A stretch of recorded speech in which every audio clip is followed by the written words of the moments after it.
Hello, world. Welcome to the first 2024 live stream for the Blackbird Grimoire. Oh, it's a beautiful sunshiny day. Would have liked some snow or at the very least some wintry weather, but we'll take what we can get, I guess. Oh, I feel refreshed. I hope everyone had an absolutely wonderful Yule and that you feel ready to attack the new calendar year with some vigor and vim, at least after you sufficiently recover from last night's festivities. But in that vein, we're going to be talking a little bit about what we can know about the year that is to come, how things might be unfolding. So we'll begin with a divination overview of the year, along with a little astrological context and a few other little details that we might want to factor into, well, just how we start planning our year out, because this is a month for planning.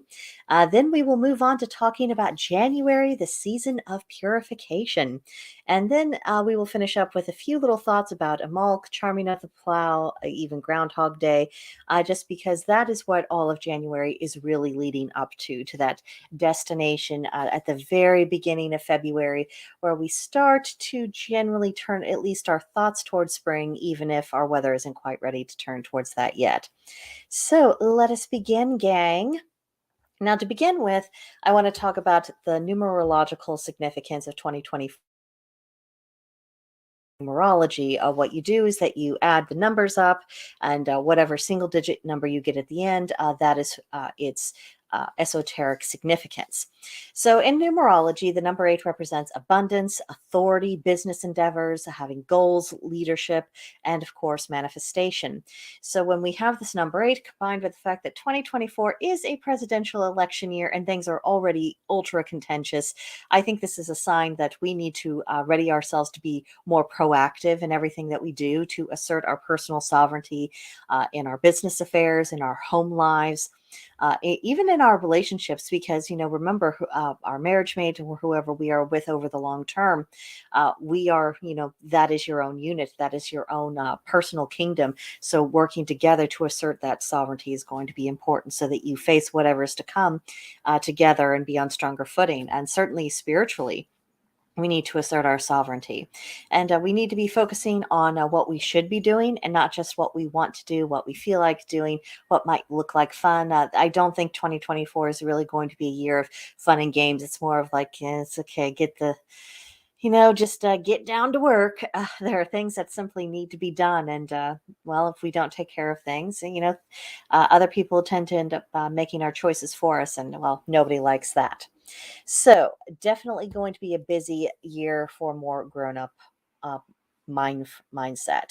Now, for the 2024 January through December tarot spread, I have it visually out there for you, what it all looked like together. I used the Wild Unknown Tarot by Kim Kranz. And as you can see, we for each month, I selected one card, and of the whole year, we got two major arcana cards. We did that in January and then in June. So those are going to be the months that have the more significant, more ongoing impact, more long term impact.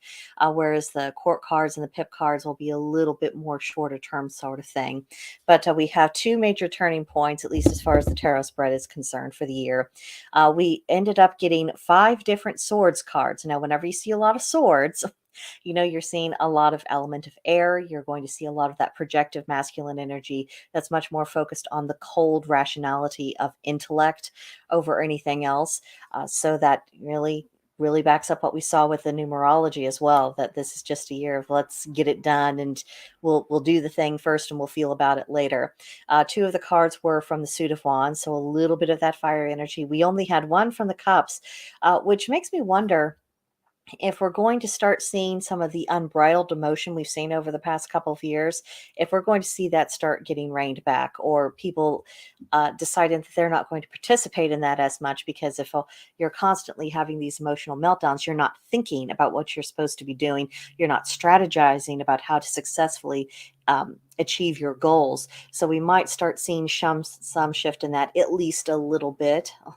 Fingers crossed, gang. And then we had two pentacles. Now, pentacles is associated with the earth element. So we do see a little bit of that practicality in there, a little bit more of that material manifestation. But a lot of this will be more so, I think, psychological and a philosophical revolution for the year. I'm really seeing that's where a lot of the energy is focused.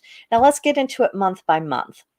So, January, we pulled the sun, which represents enlightenment in general. Whatever the sun is leaning its rays to, that's what you're able to see. You're able to see it clearly in detail. You see how it fits into the grander piece of all together. And also, it can help revitalize your own energy supplies. Now, January is typically a month where hibernation is more of the deal. That's a little bit more of our comfort zone because we're recovering our energy and our finances from, some of the excesses of Yule. We're not quite ready to, get into the spring mode just yet. It's more about, let's just be cozy. Let's build a blanket fort and let's drink our hot cocoa and pretend like we're five. But I'm seeing that we're going to have a little bit more of an invigorated spirit throughout all of January. Probably because all of us know this is going to be a big year for us all. Now, thankfully, Mercury retrograde, which was so lovely to have over the holiday season, it is ending today I think it's 10:08 or something like that p.m. Central Time where I'm at. So any little bumps in the road we've had with communication or travel or technology that wasn't functioning the way that it should, a lot of that should start to even out for us, which, that is a very good deal. No one needs those frustrations over the long term for sure. Now, the Uranus retrograde that we have, that will continue on until January 27th, but this is actually a very good thing because that is an ideal time to brainstorm about creative and innovative solutions to our problems. And also keep in mind that this Uranus at retrograde has been in the sign of Taurus. Now, the planet Uranus in the sign of Taurus, those are not happy bedfellows as a general rule. It tends to create this contentious atmosphere of rebellion. Now, that can be very useful if we're looking for outside of the box solutions. If we're saying, the things that have been tried haven't exactly worked out. So, by rejecting some of what would ordinarily be the conventional wisdom and looking for different solutions, looking to push ourselves and extend our boundaries, this could actually be something that is very much in our favor. Now, the new moon is January 11th. So, for my witches out there, we'll want to be setting some pretty firm intentions about what we want to achieve for that moon cycle and indeed for the entire year at that time. And then for the full moon, the cold moon, that will be later in January. And yes, the full moons, they are all about manifestation, but I would encourage people to start seeing things in kind of a 12-part series. That January's full moon, that's where you look for, a benchmark. You're trying to get to a certain spot. And if you keep working with a consistent intention throughout the whole of 2024, I think we could achieve some really extraordinary things. Now, for February, we pulled the Five of Swords, which represents self-destruction. Now, that's very interesting because we are supposed to be through January, amidst with our hibernating, also doing a lot of purification work. And part of purification is ridding ourselves of self-destructive habits and, of course, self-destructive thought processes. So it's very interesting that we're kind of giving this a sign that maybe not all of us will have successfully done that work up to that point, which, not good. Definitely not the direction we want to go. We want to make more progress. But if we go at it with the frame of mind of saying, we might still be having work to do, we can plan accordingly. Now, February 1st or 2nd, depending on how you do things in your practice, that is Imbolc. Charming of the Plow, of course, second is Groundhog Day. And this is the perfect moment to really make sure that you have got your affairs in order because everything going forward, it won't be long before we have the next round of the planetary retrogrades. So it helps a lot if you've kind of got your stuff together before that starts putting monkey wrenches back into everything. So try your best to have, kind of a handle on your life by Imbolc. Set some intentions. Make sure that you are as ready to go as you'll ever be at that point. Then February 14th, of course, is Valentine's Day. Especially since we've got such a nasty year ahead of us, I think focusing on that day to celebrate a good relationship you have with your spouse, maybe repair a relationship that, got a little bit off the track, or if you find yourself in a really bad relationship, break it off. Get away from that. You're not going to want to be carrying that kind of burden with you because there's just going to be too much else going on. So that's another benchmark we can look for in the year of just, Make sure that the people you have surrounded yourself throughout this year, that they truly are in your corner, that they are people that you're happy to stand shoulder to shoulder with, particularly when it comes to your romantic life. Do not be tied to someone who is dragging you down. And that could actually be part of why the Five of Swords popped up. Maybe a lot of people have been in these very self-destructive kind of relationships that they've talked themselves into staying into, but they don't actually share common values with that person. They don't share goals. They're not wanting to live in the same kind of world or even walk in the same direction with them. There does come a time to part the ways. And if that's your situation, then, it's definitely something to think about. Then we have the new moon on February 9th, and then the full moon, which is the quickening moon, on February 24th. So another new moon to set the intentions for the next stage of this year's projects, and then the quickening moon as a benchmark to see how much have you achieved. So lots going on there. Next, for March, we pulled the Mother of Wands, representing the sense of being vibrant. This is very strong maternal energy, very healthy energy, very loving, very affectionate, very mess with my baby and they'll never find the body kind of energy, but in a very loving way. This is one of the cards that I had the better feeling about. And with March, we should be seeing that return of the spring, at least, by Ostara or the spring equinox.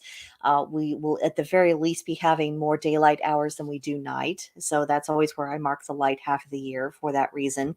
And even if our particular neck of the woods isn't quite ready for the planting yet, it's at least moving in that direction. We are starting to have that restoration of the growing season. And that doesn't just have to be, for the farm fields or the livestock or your own personal garden. Think about having a restoration of the growing season within your soul. You have been setting some intentions through January. You've been getting all prepared through February. And now once it rolls around to March, that's when you can start putting a lot of things into full practice. And that's also part of working towards a greater state of balance. We have that moment at the equinox when the light and the dark and the sun and the moon are in that beautiful, perfect balance. But finding that balance within yourself as well, that's a lot more challenging, a lot more difficult to sustain, but a very worthy goal. The time is ripe for productivity. If you're feeling the hustle and bustle and the need to do the spring cleaning, you definitely have a lot of good energy in your corner for that particular intention. The new moon will be March 10th. The full moon, the storm moon, will be March 25th. So again, another set new third round of intentions, check up to see where you are in your benchmark with the full moon, and keep moving forward. And I see a lot of that as we go through the spread of just this constant impetus of just keep putting one foot in front of the other. Yes, things are difficult. Keep putting one foot in front of the other. Next up for April, we pulled the Seven of Swords representing secrecy. And if you'll look at our little fox, we have 6 swords hanging up above him where we can see everything. And then he's sitting on one underneath. He's got one eye poked up from under his tail, checking to see if we know that he's sitting on that sword and therefore he has a secret weapon in his arsenal. So that's an interesting thing to take into April with us. Maybe we don't advertise everything that we have at our disposal, whether it's resources or a means of defending ourselves in whatever fashion. Maybe that there will be some things that we should probably keep a bit closer to the chest. Now, April 1st, of course, is April Fool's Day. And just because the universe has a delightful sense of humor, that's also when Mercury retrograde begins again. And it will carry on with that until April 25th. Now, during the Mercury retrograde periods, that's the time for us to reevaluate the manner in which we communicate. It's not enough just to spill out words or shout out our opinion to the universe. The way we phrase things has a great deal to do with how it's actually received by people. Now, some people go out of their way to be offended, are hypersensitive over everything, and there's just nothing that you could say that would come across to them as reasonable or at least said in a sense of goodwill. So I'm not really talking about trying to walk on eggshells around people who have that particular mentality, because that's a thankless job and a pointless endeavor. But when it comes to people who are reasonable, people who would be willing to at least hear you out, even if they don't particularly agree with you, how you phrase that disagreement, how you present your case for why you think what you think, that can make all the difference in the world, and whether they see you as at least a decent, reasonable person as opposed to some zealous lunatic. And of course, as always during the Mercury retrogrades, just be cautious in your travels, be prepared for failures of technology. We will have our new moon in the midst of this retrograde period. The new moon will be April 8th, and then the full moon, the wind moon, will be April, let's see, 23rd, if I'm seeing. I'm sorry, I have small text, so I'm doing the best I can with my old lady eyes. But yeah, so all of that will be within the Mercury retrograde. So we might find ourselves doing a little bit more of the cleaning out of the closet, which is all the more reason to seize the energy that we have available to us back in March of being very vibrant, being very active, being very uber productive. The more we get taken care of and put all in a row back in March, the less the month of April is going to be tripping us up. So bear that in mind, dearies. Then May, we have the card of the Son of Wands, which represents an extremely adventurous spirit. This is overall a fairly good tidings for the month of May. That sense of adventure, wanting to try new things.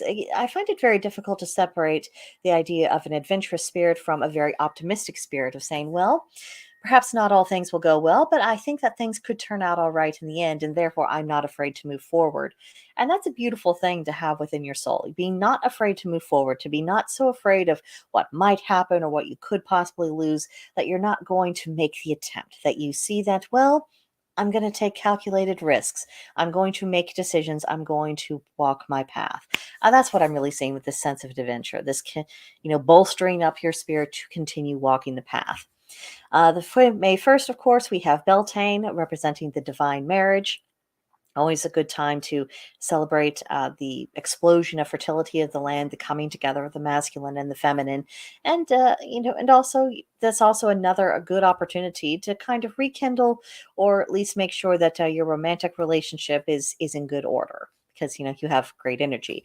If you're not looking to have a baby, though, be careful of some of your activities on Beltane, because yeah, the stars would be aligned for that sort of thing.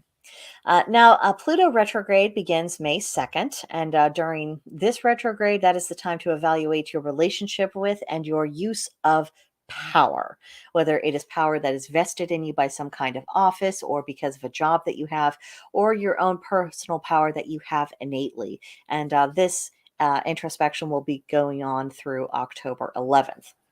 And then Mother's Day is May 12th. I think this is a wonderful custom we have in our society. I think it's a good time to honor all the mothers that you value in your life, both human and divine. There's no reason. And I say this as someone who's had a very difficult relationship with her mother. And of course, she's just Jehovah's Witness. I'm a witch, so we are estranged. But you can still honor the person and the fact that they tried, the efforts that were made. You can still honor that remaining link if you are estranged from your own mother, saying, well, perhaps one day things could be different. So I'm at least magically keeping that alive. And it's also a good time to honor motherly figures, whether they were in your life, whether they are people you looked up to in fiction, or whether you are talking about various goddesses that you might have more of a mother-daughter relationship with, or that are just the embodiment of motherhood in general. This is the time to honor them. Then Memorial Day is May 27th. That is when we honor those who fell in battle for this nation. Very important solemn occasion to make sure that we attend to. And then the new moon will be May 7th, and the full moon, which is the flower moon, will be May 23rd. So we've got all of that going on, and this is yet another one of those benchmarks to do. Next, for June, we pulled the Eight of Cups, which represents stagnation. And not just stagnation, because if you will look at the imagery in the card, you'll see that those cups, not in the best of shape, are they? They're not looking too good. They have been broken. They have some battle wounds. And speaking of battle wounds, if you heard the stampede in the background, apparently the cats are playing the running game. So, well, we'll see how that goes. But the sense of stagnation in June, part of that I think is because we are gearing up towards the solstice. We're no longer in planting season. We're more of that gestation period for the earth, which can feel like stagnation. And we're just in between. We're in between moments. A lot of the groundwork for what's going to be going down in the fall, both as far as agriculturally, spiritually, even politically. That groundwork has been laid in the early spring. We will know where we are at, and we're just essentially waiting for things to happen. So, in that vein, we then have Father's Day to deal with on June 16th. Again, that's the time to honor all fathers, human and divine, your own father, father figures, those who you think represent and embody fatherhood in a very good, positive way. That would be a time to really pay them the respect they deserve. Then Letha, or the summer solstice, as some prefer to call it, is June 20th. One of the mythos associated with that is the Holly King defeating the Oak King, and you start seeing the daylight hours start to slowly shrink. This is another time when many of pagan traditions view this as the dividing line of the year between the light half of the year and the dark half of the year. I prefer to do it by the equinoxes because you notice when you have more darkness hours than you do light hours, and vice versa. But it is still, nevertheless, a turning point of the year. So the Pluto retrograde is continuing. So we'll continue to review how you deal with power in every sense. Then the Saturn retrograde will begin June 29th. And that's all about taking the opportunity to learn to become more self-disciplined. You might have repetition of a few karmic lessons coming up, but that Saturn retrograde will be ending November 15th. So we've got quite a ways to go with that. Then the new moon is June 6th, and the full moon, the strong sun moon rather, is June 21st. So just right after that solstice period. It's going to be a pretty busy time with that. And as far as the sense of stagnation goes, I would say with all of these things, tie up loose ends if you possibly can. You know, whatever needs to be taken care of, whatever little details that haven't yet been attended to in any aspect of your life, take care of it now. We have a little bit of a lull before the next big pressure push comes, so make use of that while you can. Then July. For July, we pulled the Four of Pentacles, which represents control. Now, control can be good or bad, depending upon the person and whether they're trying to control themselves or control something that actually is their business to control, or people who seek to control because it gives them an exaggerated sense of power and inflates their own sense of self-importance. And we are struggling with that. I mean, our entire nation is really struggling with that. Who should be in control? How far should that control extend? Who should be in control of what? On what basis? By what right? All of these things. Control is something that we are just grappling with in the most fundamental of ways. Which is why I am suggesting on Independence Day, July 4th, or in the lead up to it, reread the founding documents, the Declaration of Independence, the Constitution in its entirety. And I'm advising people to do that just because if you look at what the seeds were, what was the point? What was the intention when all of this was set up? What was the trajectory? They knew they couldn't get everything perfect. The first go round, they knew that there were things that we're going to have to gradually make progress on. But what did they actually have envisioned? And how is our society really not matching up to that vision whatsoever? Think in terms of principle. Try to take a more expansive view, not, like, well, they were 18th century men, so they thought this is, no. Think about the actual concepts they were putting forth, not their imperfections, and actually implementing those or fully understanding those concepts. Do a little bit of that. And then, when you're having to deal with the various political factions in the world, just kind of give that a think. Are any of them actually aligned with what American culture was set up to be? Food for thought there. Now, of course, the Pluto retrograde, again, your relationship with power, the Saturn retrograde, working on that self-discipline, all of those continue. And then we have Neptune retrograde beginning July 2nd. Now, when Neptune goes retrograde, all of the nice, soft illusions in the dreamlike state of Neptune, that flies right out the window. And what you are left with are harsh realities. And I chose the word harsh because I wanted to really convey how uncompromising Neptune retrograde can be. If there are truths or ideas or facts that you just don't want to deal with for whatever reason, the Neptune retrograde has a way of putting you into a corner to where not only can you not avoid seeing that, you might find yourself in a position where it's all that you can see. the things that you have neglected to reckon with, the things that, your own personal illusions, or um, just your own ideas, how you thought that the world worked. You might get a bit of a wake up call during this retrograde period, and it will last quite a while. It won't end until December 7th. So perhaps also going along with the card, this idea of control, you might be feeling a sense of a loss of self control, because if you do find yourself having your own illusions confronted or even shattered, the process of trying to rebuild your world and trying to see things a little bit closer to what they are rather than what you wish they would be, or what you feared they were. Any kind of major correction like that to your worldview, it can be absolutely soul shattering. So emotional outbursts, feeling angrier or more depressed, or not being able to marshal the use of your tongue and how you communicate. These are issues that could absolutely come up during that retrograde period. So just bear that in mind. The control might be personal self-control issues.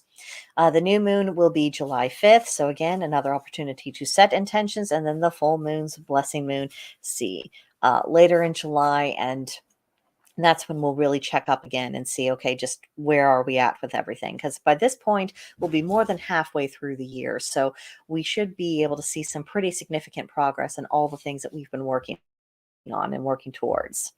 Now, August.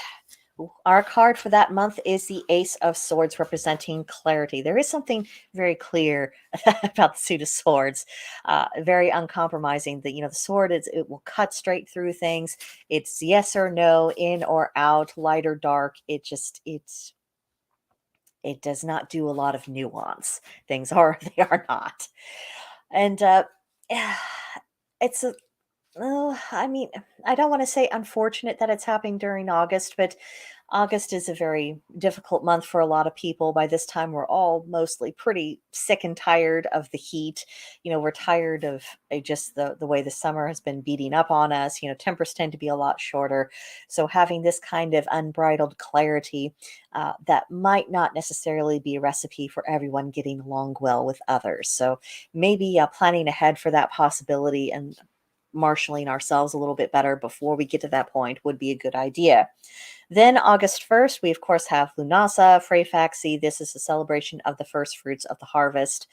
In my area, it's pretty early, but we usually have fruits and some veggies, and kind of summer crops that we are starting to already get the benefit of. So it's a good opportunity to start thinking about long-term preparation for the winter that will be rolling around, even though it never feels like it'll come in August.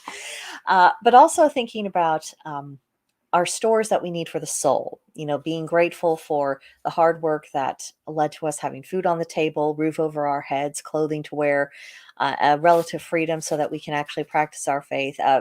It is a time of thankfulness, and thankfulness does become a theme for the next several months going forward.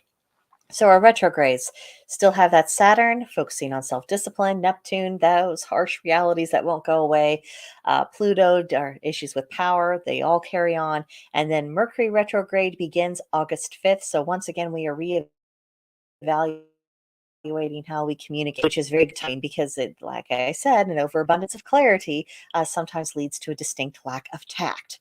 That retrograde will end August 28th. The new moon for August will be August 4th, so just after our first harvest season of the year, we'll be able to set new intentions. So preparations for the winter to come, getting everything situated, definitely start getting that emotion by that time. Then the full moon, the core moon, will be August 19th. Then we have September. And September, our tarot card is the Magician, which represents power. Just a second, I need a drink.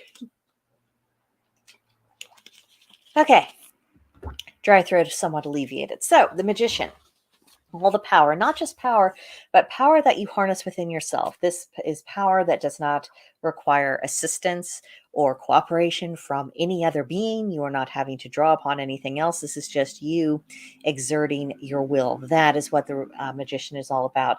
So, September is going to be an excellent time to really make our mark if we're going to make it during the year.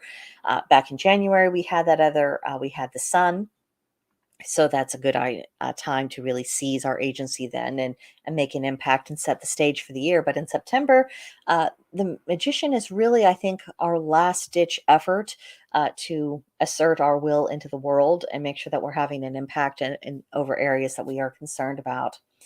Because after that, I do get a sense from the oncoming reading that by that point the die is cast, and whatever we've done, we will be reaping the fruits of it. So. Plan accordingly, dears. Labor Day, of course, is September 2nd, so taking the time to celebrate productive work in the last long weekend of the year. Then we have Mabon and the autumn equinox, September 22nd. So we celebrate the fullness of the harvest season, the return of the darkness to the world. Then we have the retrogrades of Saturn, that self-discipline, Neptune, harsh reality, Pluto, power. Those retrogrades can carry right on. And then the Uranus retrograde begins, which means we need to start drawing upon creative problem solving once again. And the Uranus retrograde will not end until January 30th, 2025. So we're going to be living with that one for a while. Then the new moon is September 2nd. So setting those intentions, particularly since we have the magician representing the entire month, really assert yourself here. This is the time to do it. And then we have the full moon, the harvest moon, September, let's see, 27th. I think that's what it says. Or no, 17th. Sorry. I'm blind. It's okay. And but that'll be a very pretty important benchmark, because I think that'll give us a sense of, well, just what our hard work throughout the years really led up to. Kind of scary when you think about it. We only have so much time to get things done, and this is really reminding us of that. Then October, we have the card, the Three of Pentacles, which represents teamwork.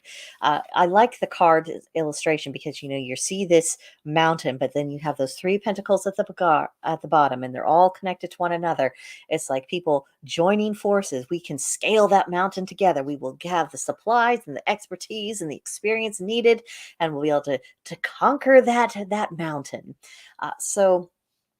Teamwork isn't necessarily something that comes easily for a lot of people. I know I certainly struggle with that, because if I can just do something myself, that has always tended to be how I prefer to get things done, because, well, then I'm not waiting on someone else to do their part. Now, am I? But come October, it looks like there's a very different lesson in store. So, my fellow do-it-yourselfers, I feel your pain. It's going to be a challenge. We will get through it. Just maybe maybe we should wrestle with some of our own personal control issues, so that by the time October rolls around and we start having this greater need for teamwork, that we'll be able to go along with it a bit more graciously. Then Samhain, Winter Nights, Halloween. That is, of course, October 31st, where we celebrate the end of the harvest. It's spooky season. There's lots of ancestor veneration for us to do. And, of course, it's the end of the spiritual year. So the retrogrades, we have the self-discipline of Saturn going on. We have the creative thinking of Uranus, the harsh reality of Neptune, the power of Pluto. That carries on. And then the Jupiter retrograde begins. We need to strive to be more industrious. And it looks like I forgot to write down in my notes the exact date of where the Jupiter retrograde begins. So apologies. Let me consult my calendar. Let's see. Where's that? I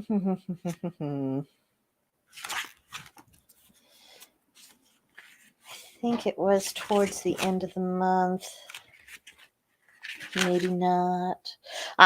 No, it was actually the beginning of the month. It's October 9th when Jupiter goes into retrograde. And this retrograde is all about needing to put in more of the effort. If you want to accomplish something, you cannot skimp on the hard work that is necessary to actually accomplish it.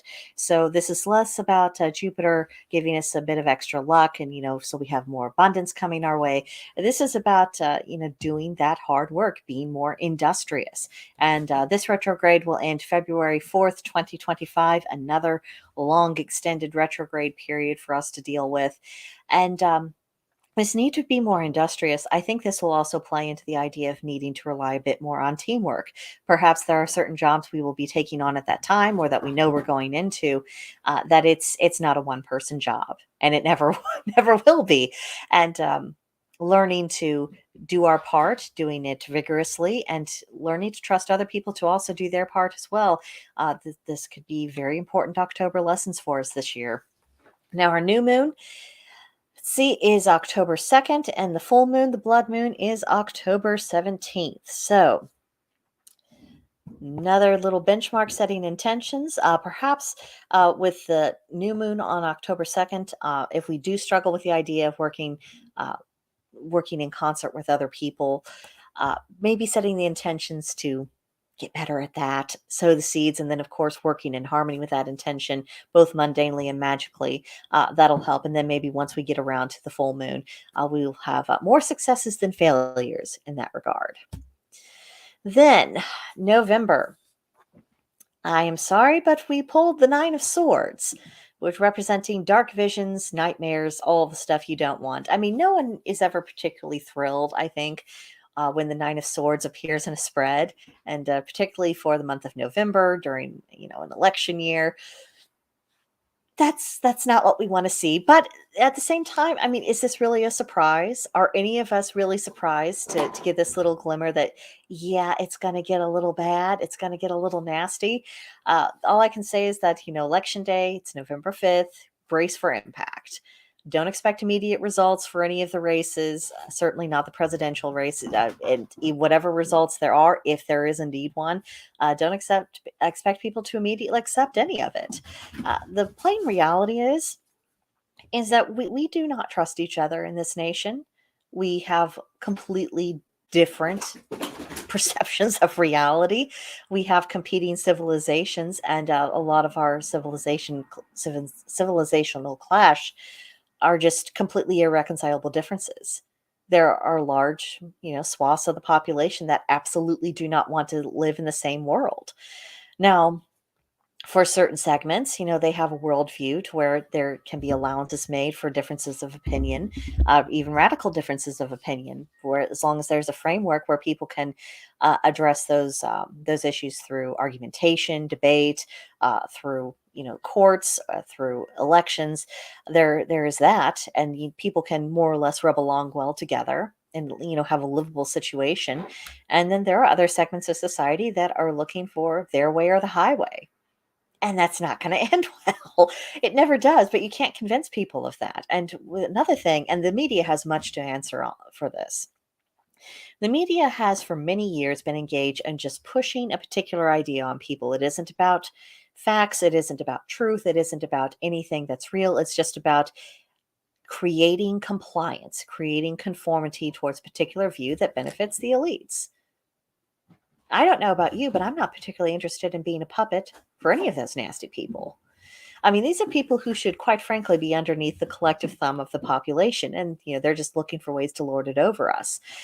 So there's reasons for the discord. There's reasons why a lot of ordinary people are so separated from one another. It's because they have been fed propaganda, for many people for the entirety of their lives, unrelentingly so. They've been told that people who disagree with them are inherently evil. They've been taught to believe that the differences that they have are such that there's no possibility of coexistence, that there is just nothing but maliciousness on the other side, and that isn't always necessarily the case. So we got problems, and I think it's good that we are forewarned that the things that many of us are concerned about for the coming election year, that this isn't a figment of our imagination. It isn't just hyperbole being pushed by various commentators. The problems are real. Plan accordingly. On a happier note, Thanksgiving Day is November 28th. I mean, and that's a really late Thanksgiving. But maybe that's all for the best, to give people a few weeks to calm down after the election. But at any rate, really cherish that time with your family and friends. Thanksgiving Day is a wonderful American holiday. It's the celebration of productive hard work. It's about enjoying the blessings of what your hard work can bring you. And it's, of course, about enjoying the company of people who should be very near and dear to you. And again, if you have an opportunity to mend some fences this year, please do. Don't be a sucker for people who are trying to uh, get you to be wholly loyal to their political side or wholly loyal to their religious views. because at the end of the day, the people who are pushing that, they are just trying to use people. They're trying to line up good little soldiers who do and think and act the way that they want them to. They don't care about you. And they're not going to be there for you. They're not going to have their back. Whereas with family, whereas with long-term friends, there is much more of that possibility that, if everything goes kablooey, that, they'll set whatever differences they have aside with you because you matter to them, they matter to you, and that human connection can help get people through a lot of dark times. So prioritize the people over the ideologies, and maybe, just maybe, our country won't lose its collective mind.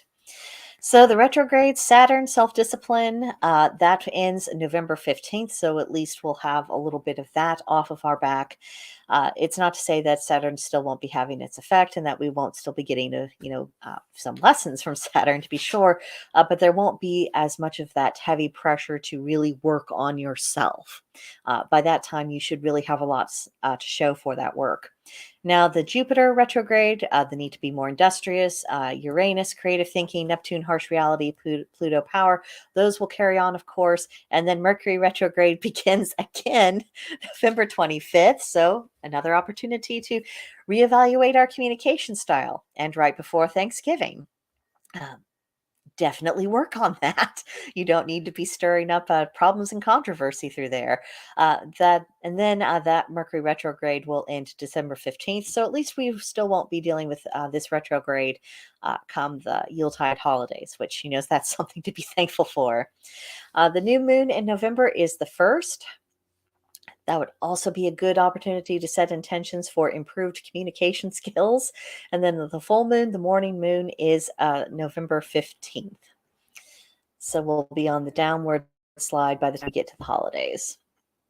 And then December, we have the card, the Eight of Wands change. Now, the Eight of Wands, especially the way they laid it out, it reminds me a lot of spokes in a wheel and everything coming back full circle and everything just shifting and turning. Now, you might be saying, Brigantia, the wheel is always turning. That's kind of what the wheel does. And you are quite correct, but this feels a little bit bigger to me. Maybe I'm wrong, but that's just the impression that I get. And of course, you make your own assessments, but just I'm seeing that turning of the wheel and changing the ending of one chapter, the beginning of another. I bet 2025 will be quite the adventure. But before we get there, of course, Yule itself, the winter solstice, is December 21st, when the Oak King gains ascendancy over the Holly King. The Yuletide season, of course, is from December 20th to 31st. That's what a lot of us seem to be kind of settling on in our own personal traditions. That's becoming a lot more customary, I'm noticing. So definitely make the most of that season. New Year's Eve, of course, is December 31st, and I think that is a really good time to be making avos for 2025. And I realize that's a lot to think about today because it is the first day of 2024, and we've made our resolutions and we're making our plans to keep them, or at least I hope we are. And so it can be a bit much to be already thinking about what happens the year after this, but we will get there, and it'll come faster than we think. So, as we mentioned in November, the Mercury retrograde with the communication issues that will end December 15th. So hopefully we will have sorted ourselves out on that front. We still have Jupiter with the industriousness, Uranus with the creative thinking, Neptune, harsh reality, Pluto, power retrogrades, all continuing on. And then we have Mars going retrograde beginning December 6th. And Mars retrograding is about, instead of evading challenges, of just charging straight ahead of them. Whatever is confronting you, looking it right dead in the eye and just say, I'm going after it. And that retrograde will continue on until February 23rd, 2025, which means this Mars retrograde will be in full force during the inauguration for the next president, whomever that happens to be. I'm not saying the country is going to completely fall apart. I'm not saying we're going to see great dramatics and theatrics. I am just saying is that we have the energetic conditions that make such things more likely. So definitely be careful. Definitely be careful. The new moon for December is, let's see, stop that. The first, I think, Again, I'm having issues with my notes, old lady disease. Um, and I would think that for the December new moon, if we're going to be setting intentions, it's to set the intention to help ourselves adapt to the changes that are coming, because there are major changes coming and there's just no way around that, I don't think. So learning to improvise, adapt, overcome, that's a very Lokian mantra, but I think it will become very useful. And all that being said, Loki and other gods who are associated with the wielding of chaos, I think these are deities that we would all do well to get better acquainted with, to learn how to get on their good side, and really ask for their wisdom, because with everything being topsy turvy all the time, the gods who really thrive in conditions of stability and sameness, they're not going to be the ones who have the best guidance for us. So the ones who are a little bit more comfortable and at home with things being in flux, they might have some very sound advice. So, dream work, meditation, divination, reach out to these deities and just say, "Look, I see the climate that I'm in, and I'm looking for some help." And with when you ask with manners, it's amazing how helpful some of these gods can be. Then the full moon, the long night's moon, is December 15th. So that'll happen before the Yuletide season is even underway. And so the rest of Yule will be with the moon waning pretty significantly. So probably not a lot of major magical workings to be done at that time, just because nothing is increasing. It would be a great time for banishments.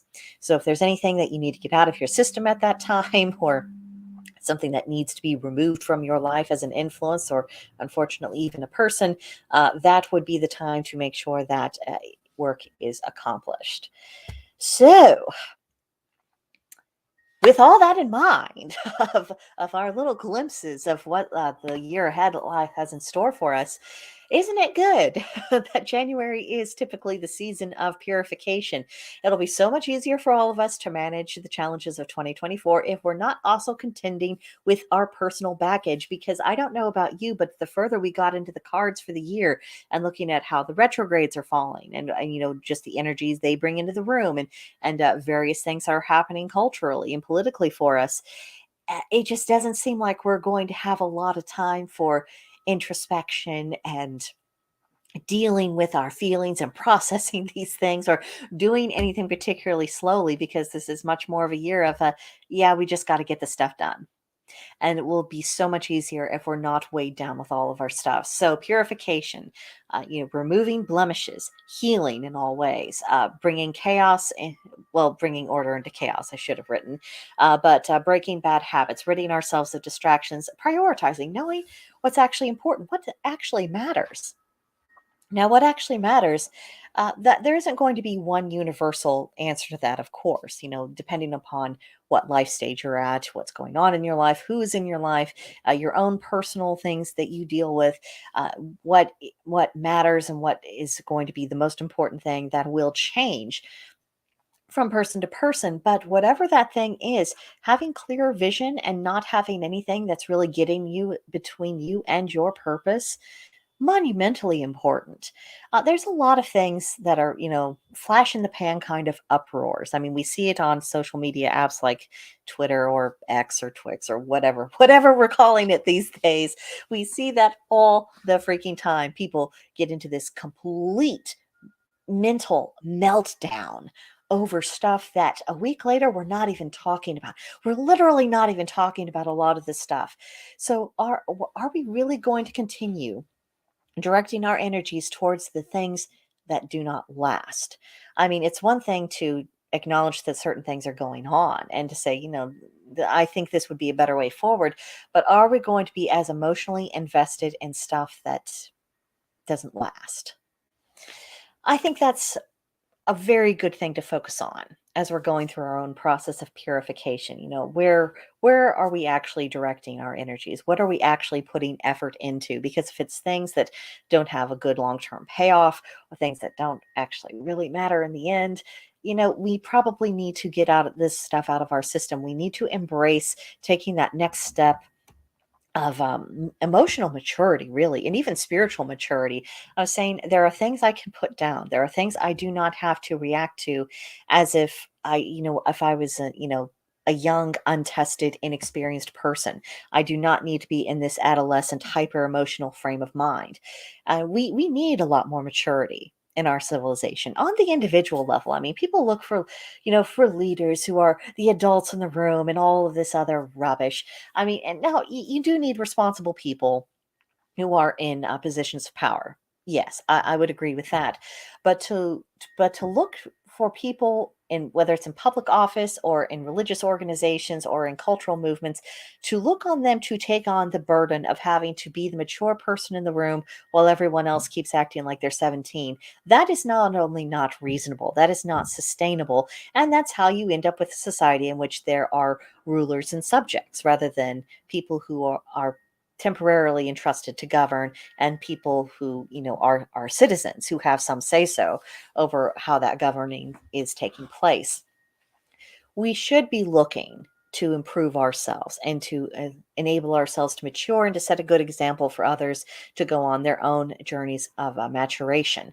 That's what we ought to be doing, because if you have individuals who know who they are, what they're doing, why they're doing it, and how it ought to be done, then a lot of the concern about who's in office, who isn't, what direction the culture is going in, it does not arise as often because people are actually attending to their own affairs. So there's motivation for you. So identify anything, and I mean anything, everything that's holding you back, including yourself. Because a lot of our own holdups, they are they are the fault of the person who's staring at us at the mirror.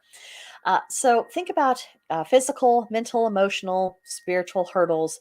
These things can be overcome, or they can at least be made more manageable once you acknowledge their existence. And ignoring that things are a problem for us, that's one of the ways in which we do self sabotage. That's one of the ways in which we hold ourselves back, is because saying, it's not a problem. I can't see it. I can't hear it. I'm not talking about it. Therefore, it's not a problem. Well, of course, it's a problem. If you actually do have a difficulty, it will not go away by ignoring it.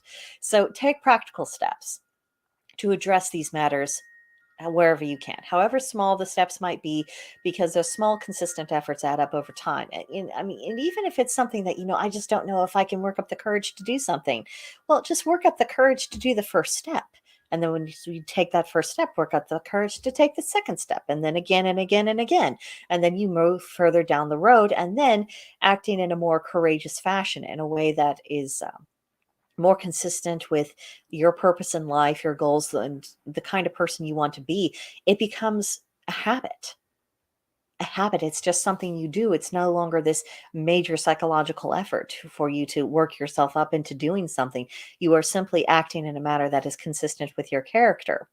So don't be a prisoner to your past or to your personal hangups, or anything else, any foibles that other people might even have sought to impose upon you.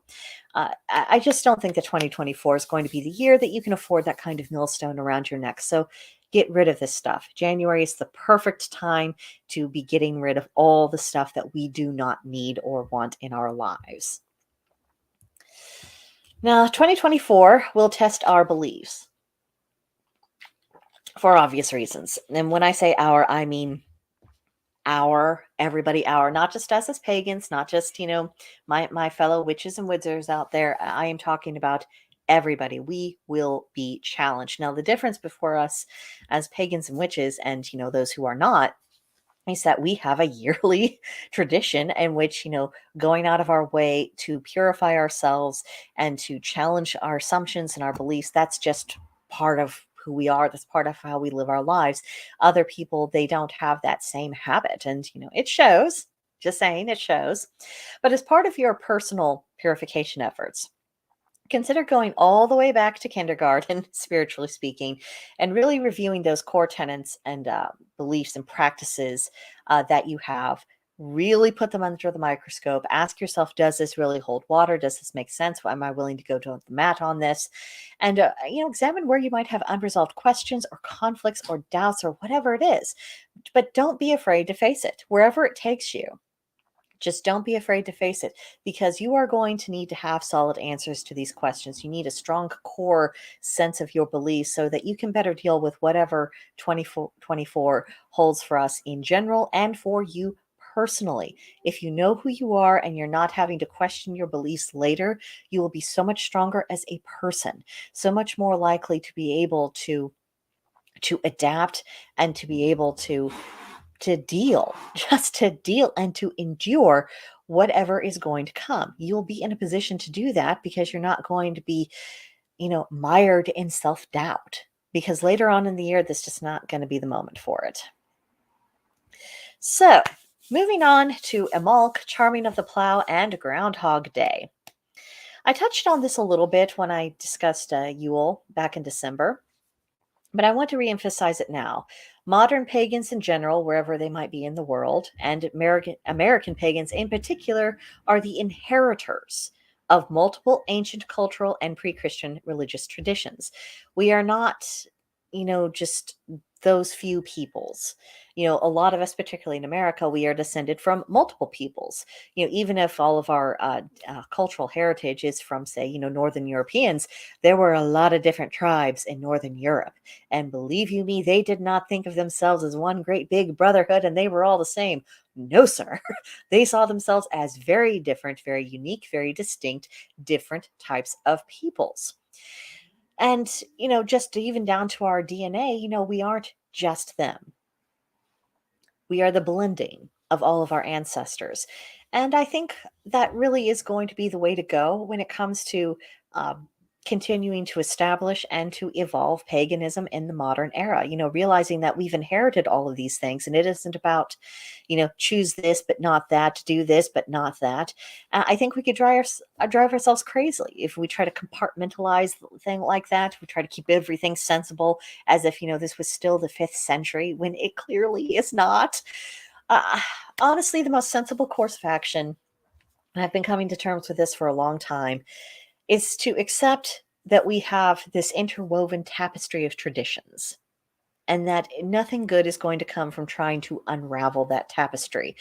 So, when it comes to resurrecting our pagan traditions, we should allow this process of evolution to continue as a thoughtful way, as members of a living tradition, and seeing the various things we've inherited as things to embrace, looking for what these things have in common, rather than trying to be too puritanical about it, for lack of a better expression. Now, February the 2nd, which is when I do my celebrations, I know some people do it on the 1st, but I do it on the 2nd. But I think this day can simultaneously be about celebrating that dream of spring, the blessing of the farming and the gardening tools, honoring agricultural deities and a fire festival. It can be all of these things simultaneously. It does not have to be just one. We can wrap all of these things into our rituals. We can wrap these things into our prayers, into our preparations, into all of the work we do through January. And why not? What's the argument for not? I mean, and if we are serious in our beliefs, essentially being, in one sense or another, the children of the gods, and therefore the children of the peoples who first knew these gods, why should we ignore one side of our family in favor of another? Why would we not want to honor all aspects of our spiritual family? Because they are all our family. I mean, that's one of the reasons why a couple years ago, I think Loki came storming into my life, because I had been ignoring a very significant part of my spiritual family and my cultural background. And he wasn't having it. He still isn't. And that's what has put me more so along this path to blending it together, bringing things back together, realizing that it isn't about having to make choices of that kind, but rather saying, I am stronger because I am now the culmination of both of these peoples, and I can honor all of their traditions. Something to think about. Now, this year in particular, February 2nd falls on a Friday, and Fridays are associated with deities that have a lot to do with romantic and familial love.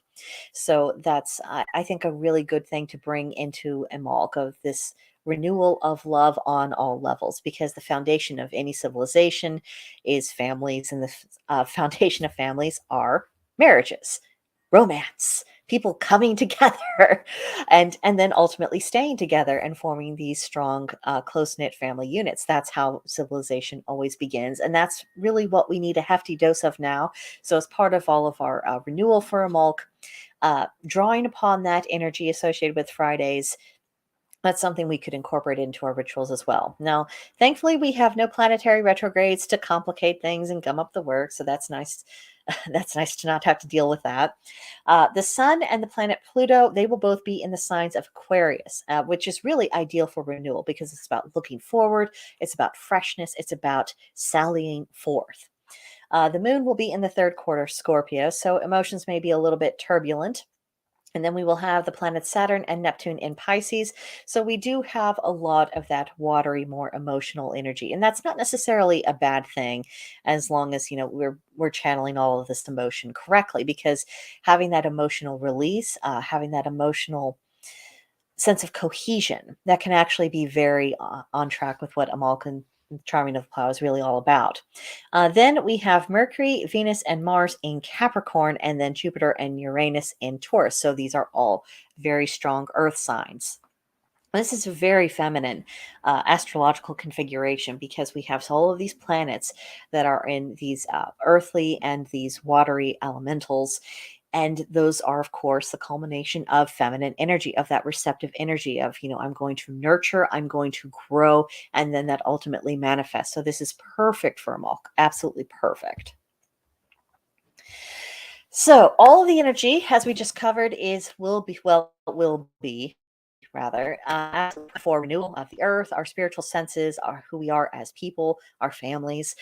And that really, for me, is that common thread that ties together Amolk, Charming the Plow, even Groundhog Day to a certain extent, even though Groundhog Day is, mostly just a cultural thing.